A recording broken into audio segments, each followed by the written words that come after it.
各位好，刚刚给大家用 Neo 拍了一段正式的 vlog 啊，这也是他在我这里的处女作啊，不知道大家感觉怎么样啊？顺便一提的是，我最后的那几个展示的镜头为什么那么短？原因是因为它没电了。所以我觉得，如果能够按照我的想象去拍 vlog 的话呢，您这个 vlog 也要控制在10分钟以内的内容，才比较的合理啊。那现在呢，我是手持 Pocket 3，再跟大家边走边聊聊天啊。今天呢，就是吸取了有观众给我提出的建议，就是说上一次我镜头的角度太低了，那我也回复了这个，我意识到了，刚一开始就意识到，但是没有办法，因为这样手举着太累。你想，如果要保证一个很好的角度，我的手一直要这样举着嘛，那肯定啊，那我一直这么举着，一来一回，你看我的视频长度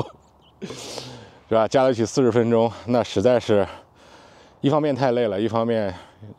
我社恐嘛，太引人注意了。所以今天呢就不一样了，今天我拿了一个自拍杆啊，这个自拍杆是我的 Insta360X3啊，那个赠送的那根很长很长的杆子，我也只有这么一台能够连上它的自拍杆，然后自己配了一个原来买摄影灯配的万向头，然后把这个 Osmo 放上去。现在大家看这个画面，我想应该是没问题了。那为了让大家的画面有一个更好的观感，我把我的 Pocket 3设置成了焦点跟随，也就是说我的脸呢会始终保持在整个画面的右上角的这个部分，然后这边呢空出一点空间让大家看看风景，然后可以看到我的手势。当然你们是看不到我右手的手势了，因为我在拿着自拍杆举着它。所以以我现在在预览框的画面来说呢，这样的一个方式其实还是目前我觉得能够更安心跟大家聊一点内容的方式，因为所有的一切都在掌控之内，不是说有一个虚无缥缈的东西在天上飞着，你要随时分散30%的脑细胞去关注它的状态怎么样了，然后还要帮它看路，然后有的时候你一旦遇到转弯，它会有转不过去的情况。像刚才太阳比较大的这个时候呢，明明你没有转弯在直走，那它也会慢慢跑到你的侧面，然后当它发现歪了之后，它就会一个大甩尾，歘跑到你前面。所以这些种种，我觉得这个产品是还需要迭代的哈。当然是按照我这样的需求，拍 vlog 的需求。那如果你只是拍一些那种像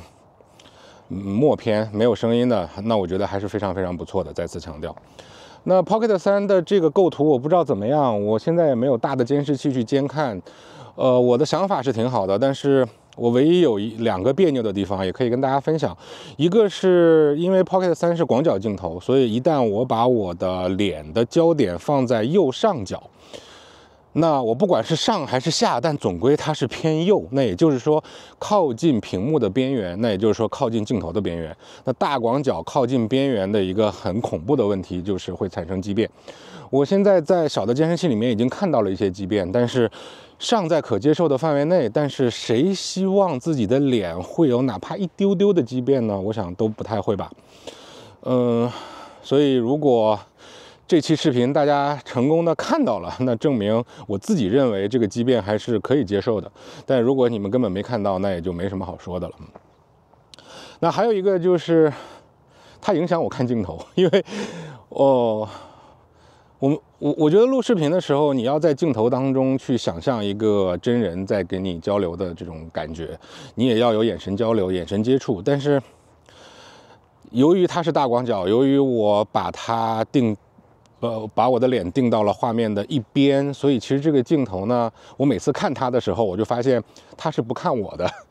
它是歪到这个方向的，它是在看我旁边的人啊，有这种感觉。所以你能想象吗？本来把镜头当成一个人去聊天就已经够具有挑战了，但是当你终于习惯能把它当成一个人之后，你又发现这个人不理你啊，那你会觉得这是一个很奇怪的体验啊，对自己的这个演绎能力的要求又上了一层楼。好吧，我还是在我们家孩子的学校的大操场啊，我想就把它录完吧，因为有个正题没说嘛。今天主要想跟大家聊的是 iPhone 16的怎么买的问题啊。当然了，这个不是说要去怎么去第一时间抢，而是说到底买不买国行。我还是先抛出我的想法，如果我现在还在国内，即便我是 Apple 的员工，有员工折扣的情况下，我可能都不太想买国行了。之所以说不太想，原因是，留有的那一小部分的退路，是因为真的有可能我们要体验完整的 Apple 人工智能，要等到 iPhone 17上市的时候。那我可以推迟到那个时候再去做决定，我到底是不是要买海外版本。但是从现在掌握的一些情况看来， Apple 智能的主要发力的部分应该是跟国行无缘了。当然目前为止还是我的判断，但是我搜集到的信息里面和加上我自己的判断，我觉得80%已经能够确定这件事情了。应该和 FaceTime 音频是一样的，只要你买的硬件是国行的，你就没有办法使用 Apple 智能最吸引眼球、最引人注目的那些功能。虽然说明年发布会上说明年支持中文，我不是给大家推荐了 Tim 的那个节目，对吧？他也提到了这一点，还截了一个发布会上的 keynote 给大家看，说明年支持中文，他写的是 Chinese， 不是 China，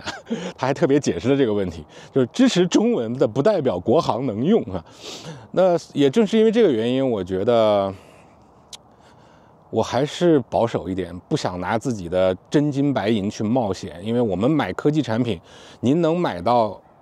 最新的 iPhone， 为什么？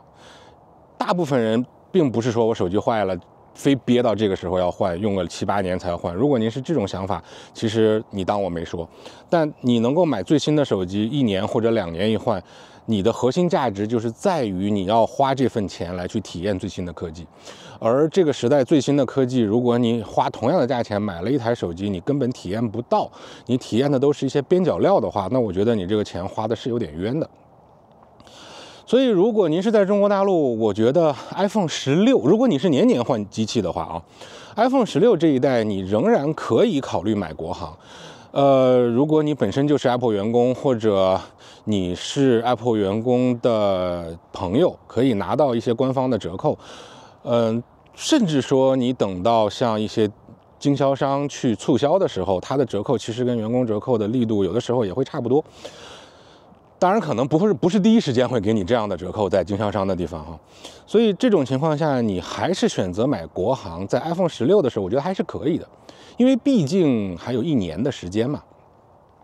那可能你真正等到 Apple 智能全部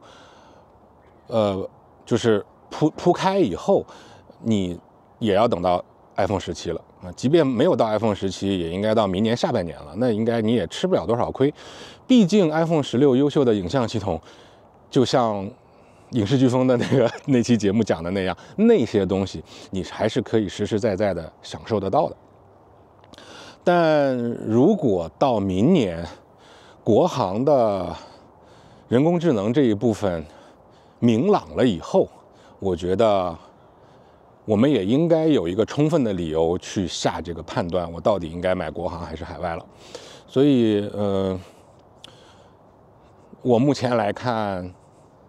这就是我的想法啊。如果我在国内，如果我还是 Apple 的员工，你知道员工折扣是一个非常大的吸引力，那我有这么大的吸引力的情况下，如果我在国内，我都不太会拍下板去买国行，我都会在这边犹豫很久。那我觉得，如果您没有员工折扣的情况下，你是不是会更容易拍板去选择海外版本？当然也因人而异了哈。如果家里是有个老年人在用，或者根本不 care 这个功能的话，我觉得这个是另当别论。iPhone 16本身也是一个非常好的升级，特别是对于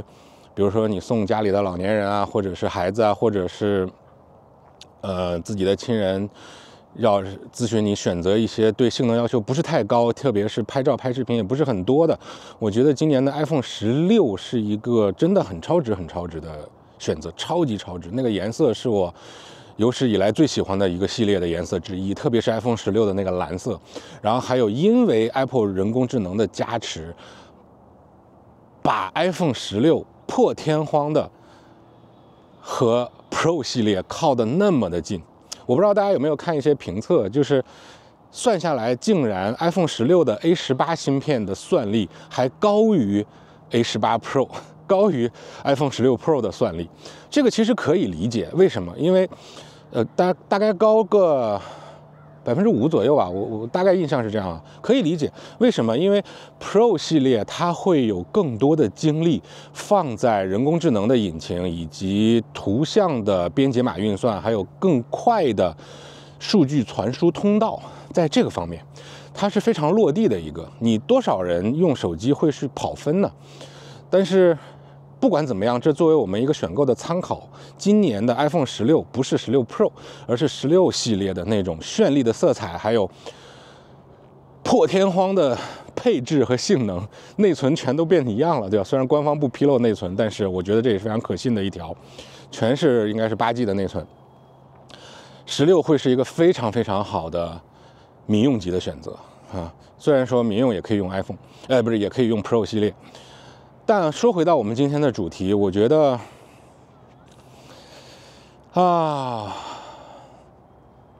如果你非要我给出一个建议的话，如果你还是在中国大陆生活的话，我觉得真的不建议你再买国行了，还是这样啊。虽然我也没有把话说死，也有一些保留，但是如果你就让我给你这个建议的话，我觉得我的建议就是通过 iPhone 16把购买海外版的渠道给趟出来吧，就是这样啊。我也在考虑最近，真的是觉得时候到了啊，想把我的频道开一个会员。那我也在考虑是不是给会员提供一些类似于代购的服务。那我想这个东西呢，等到我周5直播的时候，再去详细的跟大家去聊和展示啊。因为这个东西我觉得还是谨慎一点比较好，但是我也有这样的一个想法，在这边就不先多透露了吧。好啊，那今天就跟大家先聊到这儿，我们下期再见。